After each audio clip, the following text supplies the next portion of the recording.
سلام دوستان، خیلی خوش اومدید به دومین ویدیو کانال من.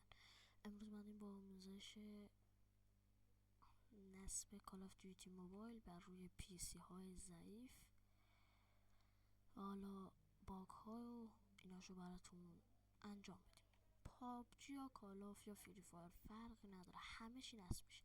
اولین چیز بهترین فیلتر شکن رو شما باید داشته باشید که این فیلتر شکن رایگان بهترین فیلتر شکن برای شماست. اسمش هم اینجا هستش، خیلی قویه. الان اگه دقت کنین داره من یک سرعت 40 مگابایتی میده بر ثانیه. خب گیم لوپ رو باید نصب داشته باشین که فرآیند نصبش کاری نداره. وقتی که نصبش کردین اینجا استارت رو که بزنین آپدیت میشه خودش، که حالا اونقدر زیاد مهم نیست. بعد که گیم لوپتون وایسین تا بالا بیاد آپدیت هاش انجام بشه، چون که گیم لوپ یکم وایسین لود شه.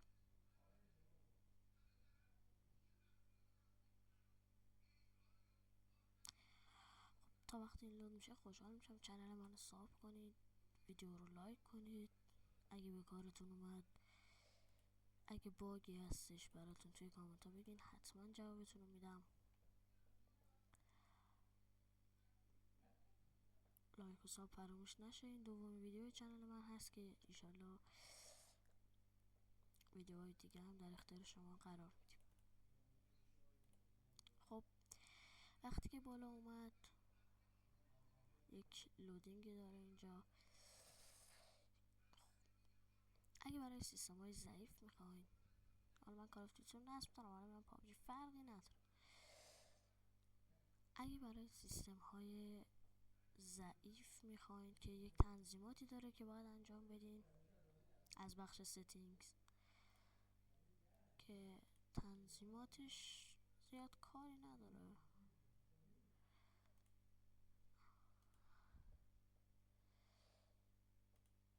که فقط باید بنابر سیستمتون بعضی کارا رو انجام بدید. الان ما آموزش نصب رو داریم میزنیم. خب اینجا وقتی شما این وی پی ان رو داشته باشید، اینستال رو میزنید. با این وی پی ان یک لودینگی میاد، اینجا هم میاد.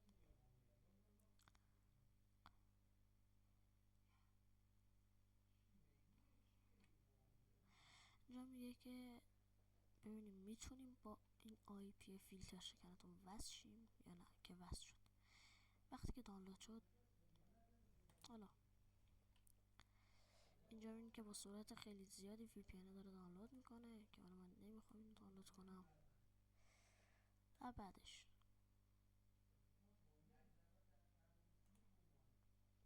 وقتی که دانلود شد اوپن رو میزنید و اینجا میاد براتون که حالا اینو میتونید ببندید. اینجا خودش براتون میاره گیم لوپ داره براتون رو باز میکنه و خودکار میره داخل دیگه. خودکار استارت میشه. حالا یکم طولانی هم از روندش، ولی خب خودکار استارت میشه. الان بعدش یک صفحه اینجوری براتون میاد که نوشته گیم لوپ. دیگه این نیست گیم لوپ اینستالر. شما میتونید از بخش منو ستینگز